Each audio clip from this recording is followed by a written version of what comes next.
Hello student, तुमच्या सगळ्यांचं पुन्हा एकदा स्वागत आहे आपल्या लाडक्या यूट्यूब चॅनलवर, ज्याचं नाव आहे गुरु टॉक एज्युकेशन. यापूर्वीच्या व्हिडिओमध्ये आपण असेक्शुअल रिप्रोडक्शन पाहिलं होतं, पण ते युनिसेल्युलर ऑर्गॅनिझम्सचं पाहिलं होतं. युनिसेल्युलर ऑर्गॅनिझम्स म्हणजे काय असतात, तर असे ऑर्गॅनिझम्स जे की सिंगल सेल किंवा खूप कमी सेलपासून बनलेले आहे. ओके, आता आपल्याला असेक्शुअल रिप्रोडक्शनच बघायचं आहे, पण हायर प्लांट्समधलं. ओके, आपण लोअर ॲनिमल्स आणि प्लांटमधलं यापूर्वी पाहिलं. आता आपल्याला पाहायचं आहे asexual reproduction in higher plants. Okay, किंवा हायर ॲनिमल्स. बघा, असेक्शुअल रिप्रोडक्शन इन मल्टीसेल्युलरलाच आपण हायर ॲनिमल्स किंवा हायर प्लांट्स म्हणतोय. सगळ्यात पहिला आहे फ्रॅगमेंटेशन. बघा, असेक्शुअल रिप्रोडक्शन म्हणजे काय तुम्हाला समजलेलं आहे. असेक्शुअल म्हणजे गिव्हिंग बर्थ. ओके, काय होत आहे, giving birth to new individual as their parents but without fusion of gametes. Mummy पप्पाची गरज न पडता मम्मीची सेल आणि पप्पाची सेल या दोन्ही सेलचं फ्युजन न होता जे बाळ तयार होत आहे ते असेक्शुअल रिप्रोडक्शन आहे. यापूर्वी आपण खूप सारं डिस्कशन केलेलं आहे. ज्याला समजलं नसेल त्याने यापूर्वीचे व्हिडिओज एकदा बघून घ्यावेत, त्यानंतर हा व्हिडिओ बघावा. ओके, सो बघा, फ्रॅगमेंटेशन म्हणजे काय, तर तुम्ही पाहिलं असेल आपल्या जी नदी आहे किंवा नाला आहे ती, या पाण्यामध्ये तुम्हाला हिरव्या हिरव्या कलरचे जे शेवाळ दिसतं. ओके, हिरव्या हिरव्या कलरचे जे पाण्यामध्ये तुम्हाला असे थ्रेड्स लाईक, ओके आपण ग्रीन कलर घेऊया त्याच्यासाठी. ओके, अशा थ्रेड्स दिसतात पाण्यामध्ये. ओके, गावाकडे आपण काय करतो, नदीतून पलीकडे जाण्याचा प्रयत्न करतो विदाऊट पाय भिजवता. असं ठरवतो की आपण पाय न भिजवता नदीच्या पलीकडे जायचं. गोट्यावर पाय देत जाण्याचा प्रयत्न करतो. बरोबर एखाद्या तरी दगडावर असा शेवाळ असतो ज्याच्याहून पाय घसरतो आणि पाय न भिजवण्याच्या नादात पूर्णच्या पूर्ण अंगच भिजवून टाकतो, है ना. ओके, सो जे दगडावर प्रेझेंट आहेत असे thread like structure, okay, they are spirogyra. Okay, आता स्पायरोगायरा काय असतं, स्पायरोगायरा हे असे स्ट्रक्चर्स, मी त्याचा एक छोटासा पार्ट तुम्हाला शो केलेला आहे. यामध्ये होत असते फ्रॅगमेंटेशन. फ्रॅगमेंटेशन म्हणजे काय, तर फ्रॅगमेंट्स म्हणजे तुकडे.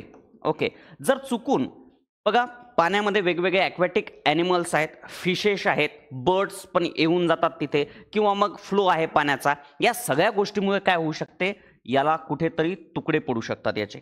ओके, थोडेसे लहान करूया आपण त्याला. ओके, तर याचे जेव्हा तुकडे पडतील, हा एक तुकडा, हा एक तुकडा, चला आपण त्याला सेपरेट करून घेऊया. याला वेगळीकडे करू, याला वेगळीकडे करू आणि यालाही वेगळ्या ठिकाणी नेऊन देऊ. ओके, जेव्हा असे तुकडे पडलेले असतील स्पायरोगायराचे, तर या प्रत्येकपासून आपण व्हाईट कलरचा पेन घेऊ जेणेकरून तुम्हाला समजेल. या तुकड्यापासून नवीन स्पायरोगायरा तयार झाला, या तुकड्यापासूनही नवीन स्पायरोगायरा तयार झाला आणि या तुकड्यापासूनही नवीन स्पायरोगायरा तयार झाला. ओके, बघा, एक सिंगल स्पायरोगायरा होता. काहीतरी कारणामुळे, कोणत्या तरी कारणामुळे, जसं की पाण्याचा फ्लो असेल, कोणता तरी ऑर्गॅनिझम्सचा अटॅक असो, किंवा मग काहीतरी पाण्यामधली मूवमेंट असो, यामुळे त्या स्पायरोगायरामचे तुकडे पडले आणि प्रत्येक तुकडा जो आहे, हा म्हणजे प्रत्येक तुकडा म्हणजेच फ्रॅगमेंट्स. प्रत्येक फ्रॅगमेंट्स हा न्यू ऑर्गॅनिझममध्ये कन्वर्ट झाला. That is a fragmentation. Okay, so हे झालं स्पायरोगायरा. याला आपण प्लांटमध्ये कन्सिडर करू. ओके, आपल्याला असेक्शुअल रिप्रोडक्शन मल्टीसेल्युलर ऑर्गॅनिझम, मग त्यात प्लांट पण बघायचे, ॲनिमल पण बघायचे. ओके, चला दुसरा एक्झाम्पल आहे, हा आहे सायकॉन. ओके, आणि हा आहे ॲनिमल. याला ॲनिमल का कन्सिडर करतो, कारण हा स्वतःचं फूड स्वतः प्रिपेअर करत नाही. भलेही तो दिसायला प्लांट सारखा दिसत आहे, बट त्याचे सगळे कॅरेक्टरिस्टिक्स, त्यामध्ये असणारे सगळे गुण ॲनिमल्सचे आहेत, म्हणून त्याला आपण ॲनिमल कन्सिडर करतो. याला आपण डिटेलमध्ये शिकणार आहेत ॲनिमल क्लासिफिकेशन नावाच्या तुमच्या चॅप्टरमध्ये. आय थिंक 6 नंबरचा चॅप्टर आहे. ओके, सो हा जो आहे सायकॉन, या सायकॉनचे जरी तुकडे पडलेत, सायकॉनचे जरी फ्रॅगमेंट्स पडले, आपण त्यालाही सेपरेट करू. ओके, बघा, समजा सायकॉनचा हा एवढाच पार्ट कट झाला. ओके, हा एवढा पार्ट कट झाला. ओके, किंवा अजून एक दुसरा पार्ट कट करू आपण कुठून तरी इथून. ओके, हा एक पार्ट. तर हा पार्ट जेव्हा, बघा, हे सायकॉन जे असतात ना, डीप ओशनमध्ये म्हणजे बॉटममध्ये असतात, समुद्राच्या एकदम तळावर असतात, कुठेतरी सबस्ट्रॅटमला अटॅच होऊन, कोणत्या तरी खडकाला वगैरे किंवा जमिनीला अटॅच, पाण्याच्या एकदम बुडात. ओके, मग अशा ठिकाणी हा तुकडा जाऊन कुठेतरी बसणार आणि तिथून पुन्हा जशाला तशी बॉडी तयार होणार, जशाला तसा नवीन सायकॉन तयार होईल. म्हणजे हा जर एक ऑर्गॅनिझम आहे, याचे तुकडे पडतील, तर याचे 2 तुकडे पडल्यानंतर याचे 2 ऑर्गॅनिझम तयार होत असतील. That is fragmentation. जेवढे तुकडे पडतील, जेवढे फ्रॅगमेंट्स पडतील, तेवढे नवीन ऑर्गॅनिझम्स तयार होतील.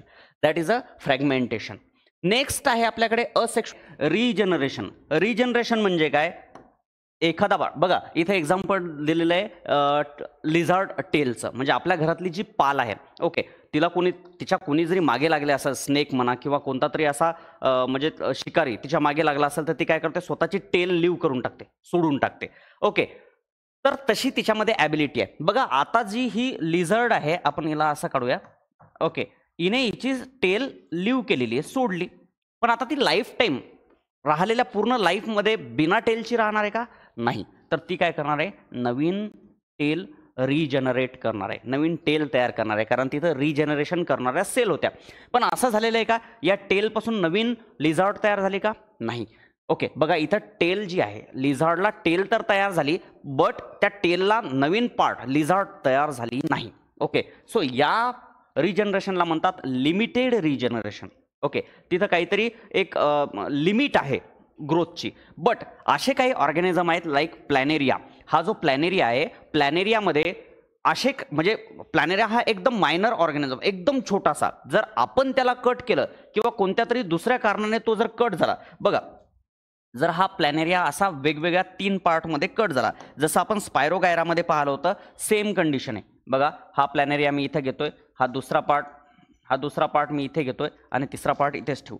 तर या प्लॅनेरियाचे तयार झाले किती पार्ट? 3 पार्ट. तर या प्लॅनेरियाला नवीन पार्ट तयार होईल जसा ऑलरेडी होता त्याला. या प्रकारे हा प्लॅनेरिया तयार झाला. दुसरा प्लॅनेरिया जो की इथे आहे. ओके, हा प्लॅनेरियाची टेल होती, तर या टेलला रिमेन बाकीची बॉडी तयार होईल with their head and eyes.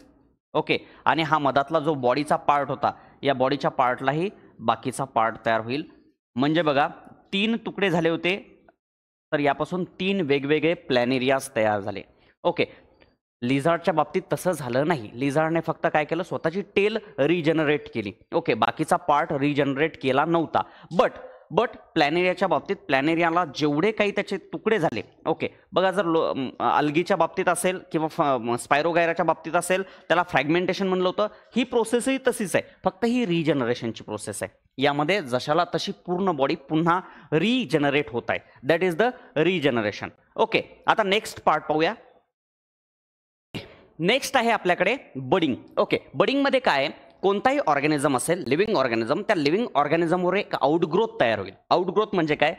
समजा हा एक XYZ लिव्हिंग ऑर्गॅनिझम आहे, या लिव्हिंग ऑर्गॅनिझमवर एक आउटग्रोथ तयार होत आहे. आपण यापूर्वी ईस्टमध्ये पाहिलं होतं.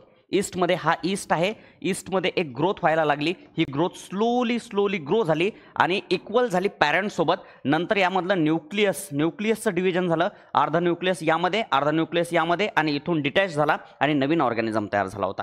Okay, that was budding in lower organism, unicellular organism.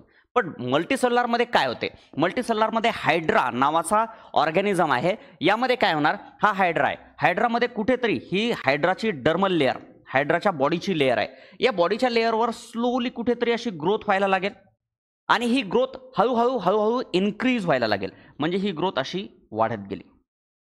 Okay, but इथे एक ट्विस्ट आहे. बघा ही अशी ग्रोथ वाढत गेली. या हायड्राच्या बॉडीमध्ये इथे आहे त्याची एलिमेंटरी कॅनल, म्हणजे डायजेस्टिव्ह सिस्टीम.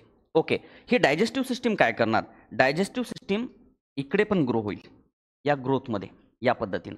ओके, चला आपण त्याला वेगळा कलर देऊया, येलो कलर. ओके, तो ही झाली त्याची, दिसणार नाही तो कलर. ओके, या पद्धतीनं हा रेड कलर. ओके, तर ही झाली एलिमेंटरी कॅनल, म्हणजे फूड कंडक्ट करणारी त्याची एक ट्यूब म्हणू आपण. या हायड्रानं जे काही फूड खाल्लं, येलो कलरचं फूड तयार करू आपण. हा येलो कलरचं फूड या एलिमेंटरी कॅनलमध्ये जायचं आणि पूर्ण बॉडीला मिळायचं. जशी इथे आउटग्रोथ तयार झाली, एक बल्ज, एक पार्ट तयार झाला, तशी एलिमेंटरी कॅनल इकडे पण ग्रो झाली आणि याला पण फूड मिळायला लागलं. आता आपल्याला माहित आहे की हा एक नवीन पार्ट, म्हणजे एक ब्रांच तयार होत आहे आणि ही ब्रांच नंतर काय करते? सेम स्ट्रक्चर शो करते. हे टेंटॅकल्स जे आहेत सेम स्ट्रक्चर शो करते आणि नंतर काही काळानंतर हा पार्ट डिटॅच होऊन जातो, इथून तुटतो आणि तुटल्यानंतर काय होणार? तो जमिनीवर पडणार आणि इथे नवीन हायड्रा तयार झाला. ओके, या पॅरेंट्सनं काय केलं? पॅरेंट्सनं जोपर्यंत त्याची ग्रोथ कंप्लीट होत नाही तोपर्यंत त्याला न्यूट्रिशन वगैरे सगळं प्रोव्हाइड केलं. ओके, जशी त्याची कंप्लीट ग्रोथ झाली, हा इथून डिटॅच झाला. म्हणजे काय, एक मुलगा आहे, जोपर्यंत तो सक्सेसफुल होत नाही तोपर्यंत तो त्याच्या घरी राहिला, आई वडिलांच्या जीवावर जगला. जसंही त्याला नोकरी वगैरे लागली, लग्न वगैरे झालं, त्यानं डिटॅच करून टाकलं स्वतःला, आई वडिलापासून गायब. ओके, सेम कन्सेप्ट आहे इथे, सेम असंच झालं याच्यासोबत. हायड्रा, बिचारा हायड्रा. ओके, नेक्स्ट आहे आपल्याकडे 4 नंबरचा व्हेजिटेटिव्ह प्रपोगेशन. बघा, व्हेजिटेटिव्ह प्रपोगेशन म्हणजे एक्झॅक्टली काय असतं. व्हेजिटेटिव्ह पार्ट पासून नवीन ॲनिमल बनणे, दॅट इज व्हेजिटेटिव्ह प्रपोगेशन. मग व्हेजिटेटिव्ह पार्ट कोणते आहेत? व्हेजिटेटिव्ह आणि व्हेजिटेबल थोडंसं रिलेट करा. आपण व्हेजिटेबल्स खातो म्हणजे काय खातो? झाडाचे असे पार्ट्स. ओके, झाडाचं लीफ, पालक. ओके, त्याच्यानंतर रूट, रॅडिश असो, कॅरेट असो, त्याच्यानंतर स्टेम्स. ओके, बऱ्याच याचे आपण स्टेम पण खातो. लिव्ज. बघा कोणकोणत्या गोष्टी आहेत व्हेजिटेटिव्ह. रूट आहे, हा व्हेजिटेटिव्ह पार्ट आहे. स्टेम आहे, हा व्हेजिटेटिव्ह पार्ट आहे. त्याच्यानंतर काय राहिलं? लिव्ज आणि बड. या 4 पार्टपासून जर नवीन ॲनिमल बनत असेल, नवीन ऑर्गॅनिझम बनत असेल, तर ते झालं व्हेजिटेटिव्ह प्रपोगेशन. आता बड काय, हा थोडासा तुम्हाला न समजणारा पार्ट असू शकतो. बाकी रूट, स्टेम, लिव्ज आणि बड. ओके, तर ह्या रूट तर माहिती आहे सगळ्यांना, स्टेम माहिती आहे, लिव्ज माहिती आहे. बड काय असते बघा, जर एखादी नवीन झाडाला फांदी फुटत आहे, ब्रांच. ओके, सो हे पानं आहेत त्याला, तर या पानाच्या बरोबर मधात कुठेतरी एक छोटासा असा कोंब यायला लागतो, जिथून नवीन फांदी फुटणार असते. दॅट इज बड. याला काय म्हणतो आपण? बड. आणि या बडपासून पण नवीन प्लांट तयार होऊ शकतो. बडपासून पण नवीन पार्ट तयार होऊ शकतो. ओके, सो बघा, एखादा झाड म्हणजे माझ्याकडे रोज प्लांट आहे, मी त्याला कट केलं. रोज गुलाबाचं झाड आहे. ओके, या गुलाबाच्या झाडाचा एखादी ब्रांच मी कट केली आणि कुठेतरी नेऊन लावली, नवीन प्लांट तयार झाला. व्हेजिटेटिव्ह प्रपोगेशनच म्हणतो आपण त्याला. प्रपोगेशन म्हणजे स्प्रेड होणे, सरळ सरळ. इथले झाड सगळीकडे जाऊन त्याच्या नवीन ब्रांच म्हणजे नवीन प्लांट्स तयार होणे. ओके, बघा, एखादा ब्रायोफायलम जो आहे, ब्रायोफायलम हा असं लीफ आहे. ओके, एक असं लीफ असतं. या लीफला जर आपण कट केलं, ब्रायोफायलम नावाचा प्लांट आहे, त्याचा जर लीफ घेतला आपण, जर एका कुंडीमध्ये ठेवलं, त्याला पाणी वगैरे व्यवस्थित देत राहिलं, तर काही काळानंतर या प्लांटच्या जे एज आहे, रीज, ओके, याला नवीन असे प्लांटलेट्स यायला लागतात. आणि हे प्लांटलेट्स नंतर कशामध्ये कन्वर्ट होतात? नवीन प्लांटमध्ये कन्वर्ट होतात. Okay, that is bryophyllum. Potato जो आहे, पोटॅटोमध्ये आपल्याला माहीत आहे, हा पोटॅटो, आलू. या आलूला इथे काय असतात? आय. ओके, ज्याला कोंब म्हणतो आपण, आईज. जर समजा हे पोटॅटो जे आहेत हे मॉइश्चरमध्ये राहिले, पाण्याच्या कॉन्टॅक्टमध्ये येत राहिले किंवा ओलाव्याच्या कॉन्टॅक्टमध्ये येत राहिले, तर या बडपासूनच काय होतात? नवीन कोंब यायला लागतात आणि यापासून तयार होतात नवीन पोटॅटोचे प्लांट. ओके, नेक्स्ट आहे स्वीट पोटॅटो. ओके, रताळी. याची सेम कन्सेप्ट आहे पोटॅटो सारखी, यालाही बड असतात. ओके, बघा, जर रूटपासून, स्टेमपासून, लिव्जपासून किंवा बडपासून जर बाळ तयार होत असेल प्लांटचं, दॅट इज व्हेजिटेटिव्ह प्रपोगेशन. याला काय म्हणतो आपण? Vegetative propagation. नेक्स्ट आहे last part, spore formation. Spores अशा मायनर सेल्स ज्यांच्याकडे ॲबिलिटी आहे नवीन बाळ तयार करण्याचे. Spores are the minor cells which have ability to produce new offspring. म्हणजे अशा छोट्या छोट्या सेल ज्यांच्यापासून भविष्यात बाळ बनणार आहे, दॅट इज स्पोर्स. ओके, मग स्पोर फॉर्मेशनचं एक्झाम्पल आहे म्युकर. असं कधी झालेलं आहे का की तुम्ही शाळेमध्ये गेले होते शुक्रवारी, ओके, फ्रायडेला शाळेत गेले, नंतर संडेला सुट्टी होती, सॅटर्डेला सुट्टी होती आणि मंडेला पण सुट्टी होती. 3 दिवस सुट्टी होती, तुम्ही नोटबुक काहीच ओपन केलं नाही, तुमची बॅग ओपनच नाही केली, आणि नंतर लक्षात आलं की अरे डब्बा तर आपला त्यातच होता. पाहिलं तर त्या डब्यामध्ये व्हाईट कलरचे, हा आपला डब्बा, या डब्यात व्हाईट कलरचे एकदम बुरशी लागलेली आहे. ओके, फंगस तयार झालेले आहेत. ओके, तेच काय आहेत? तेच आहेत म्युकर. आता सर बॉक्स तर एकदम पॅक होता, डब्बा तर बंद होता, टिफिन बॉक्स, मग तरीही ते आत गेले कसे?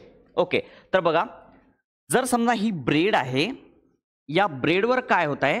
या ब्रेडवर तयार होत आहे म्युकर, म्हणजे या ब्रेडवर तयार होत आहे ही फंगस एकदम व्हाईट कलरची.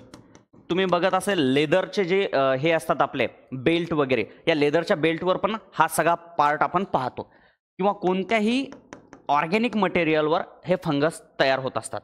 बघा याचं स्ट्रक्चर जरी ते व्हाईट व्हाईट कलरचे दिसतात तरी त्याचं जर मायक्रोस्कोपिक स्ट्रक्चर पाहिलं तर हे या पद्धतीने असते. असा थ्रेड्स आणि याच्यावर हे एकदम छोटे, खूप छोटे, म्हणजे हे मायक्रोस्कोप शिवाय आपल्याला अशी ग्रोथ दिसणारच नाही. तर बघा या पद्धतीने असतील ते असे एकदम छोटे छोटे आणि ते एकमेकाला अटॅच असतात. कशाने अटॅच असतात? हायफीने अटॅच असतात, म्हणजे त्यांचं एकमेकाला कनेक्शन असते. त्यांना रूट लाईक स्ट्रक्चर असते ज्याला म्हणतो रायझॉइड.